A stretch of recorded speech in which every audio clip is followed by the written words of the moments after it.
Sveiki, šiandien kalbėsim apie Ispaniją, šalį, kur šią savaitę visko buvo per akis. Konstitucijos pataisos, ekspremjero skandalas, botai, kurie greičiau perka tavo vizitą, nei tu spėti daryti naršyklę, kino automobilį su ispanišku vardu ir pakrantė, kurioje narkomafija jaučiasi saugiai nei turistai. Pradėkime. Ispanijos konstitucija buvo pakeista pirmą kartą nuo 1978 metų. Tai skamba rimtai ir iš tiesų tai istorinis momentas. Per beveik 50 metų konstitucija keitėsi tik 3 kartus. 1992, 2011 ir 2024. Šis pakeitimas yra 4.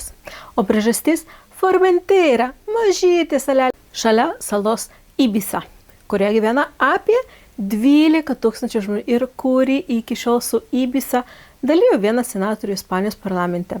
Tarsi du broliai, kurie privalo kalbėti vienu balsu, nors turi visiškai skirtingus interesus. Dabar Formentera gaus savo senatorių. Karalius Felipe VI pasirašė pakeitimą gegužės 19 dieną rūmuose. Jis įsigaliojo kitą dieną gegužės 20. Vox balsavo prieš klasiką. Visi kiti už. Taigi Formentera laimėjo savo balsą parlamente, 12 000 žmonių paveikė visą konstituciją. Praėjusiuose naujienose jau pasakojo, kad buvęs Ispanijos ministras pirmininkas José Luis Rodríguez Zapatero yra tyriamas. Antikorupcinė policijos brigada UDEF gavo teismo leidimą perskaityti visą jų elektroninį paštą nuo 2020 metų iki dabar. Visas susirašinėjimas atverstas, bet to į bylą įtrauktos ir jo dukteris teigiant, kad jų sąskaitomis galėjo būti pervedami pinigai.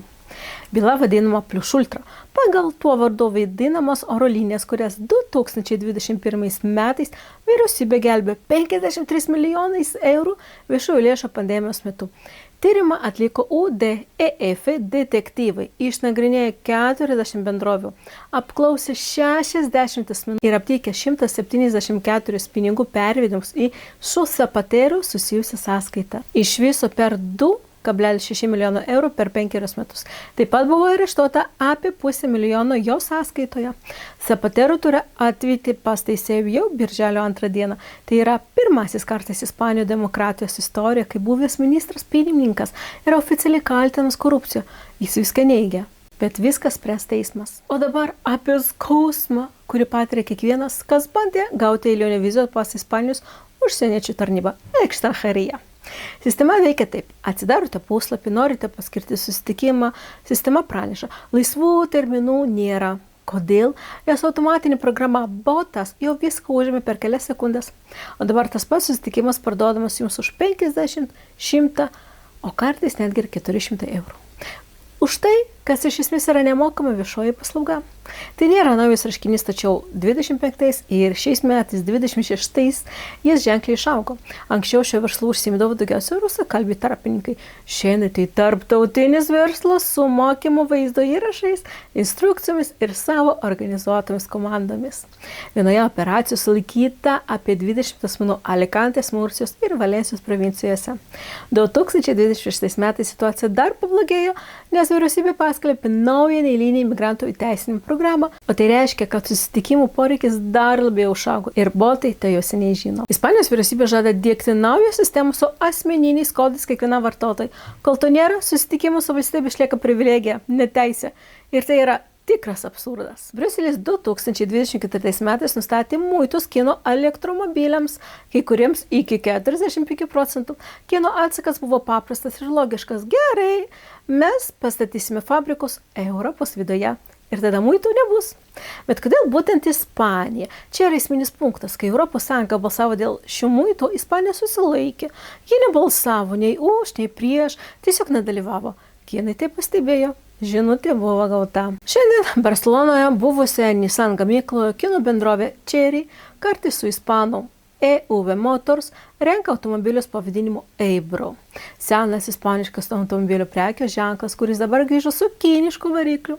Valensijos regione Puerto de Sagunto mieste statoms akumuliatorių fabrikas. Kino bendrovė Leapmotor rinks automobilius Saragosoje. Tuo tarpu Prancūzija ir Vokietija tradicinis automobilių imperijos patiria nuosmukį. Fabrikai užsidaro, o darbuotojų mažėja. Ispanijos automobilių gamyba auga. Kartais geopolitinis neutralumas yra geriausia pramonės politika. Costa del Sol, saulės pakrantė, paplūdimiai, smaragdinė jūra ir kokteiliai saulėlydžio metu. Ir kartu viena aktyviausių narkotikų gabenimo zonų visoje Europoje. Problema yra ne ta, kad policija nieko nedaro, problema yra ta, kad jos tiesiog trūksta. Malagos provincijoje pagal profesinės asociacijas šiuo metu trūksta apie 400 civilinės gvardijos pareigūnų. Rytinė Andalūzijoje tai pakrantė nuo Toroso iki Veilas Malago regiono. Nėra ne vieno patrulinės policijos vandens laivo, nei vieno. Pakrantė praktiškai nesaugoma. Šią spragą narkomafija ne tik žino, ją atvirai naudojasi. 26 metais vasarį kelios narkomafijos pasislėpusios nuo audros sustojo Beilės uoste. Pareigūnai jos filmavo nuo kranto, o įgulos nariai jiems mojavo. Ir galiausiai išplaukė, nebuvo sulaikyti, nes nebuvo vandens technikos, kuri jas persekiotų. Tai nėra atsitiktinis incidentas, tai yra nuolatinė situacija. Asociacija AUHC siuntė raštus tiek civilinės gvardijos vadovybei, tiek Malagos provincijai valdžiai, prašydama papildomų išteklių. Be rezultatų. Malagos provincijoje narkotikų bylos 2024 metais išaugo net 28%. Kaip teigia saugumo ekspertai, narkotikų organizacijos yra geriau ginkluotos, geriau finansuojamos ir geriau organizuotos ne valstybė, kuri turėtų ją sulaikyti.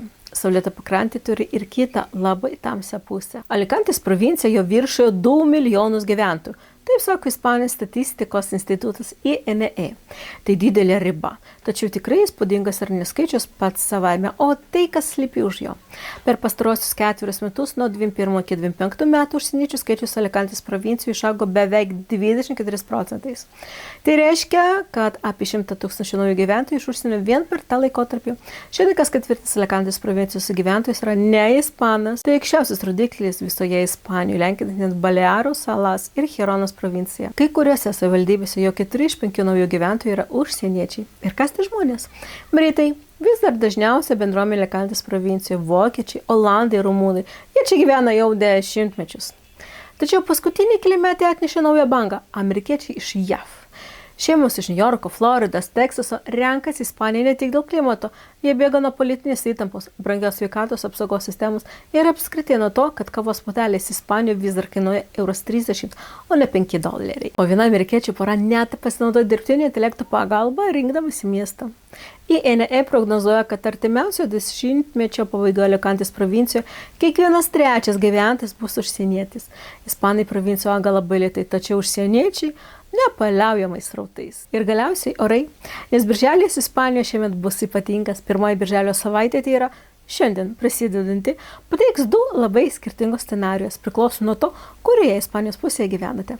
Šiaurėje nestabilus laikas, Galicija, Štūrės, Kantabrai, Navara, laukime debesuotumo, lietaus ir žemesnių temperatūrų neįprasta šiuo metu.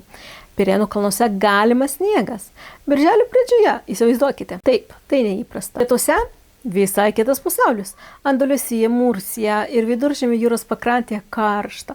Temperatūros gali siekti 30-35 laipsnius jau šią savaitę, o pietvakarių Ispanija dar karščiau. Ir bendra vasaros prognozė pagal AEMET oficialią meteorologijos tarnybę yra aiški.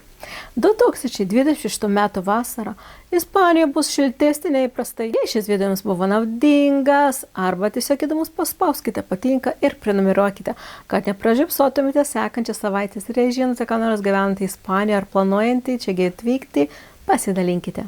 Nos vemos pronto. Adiós.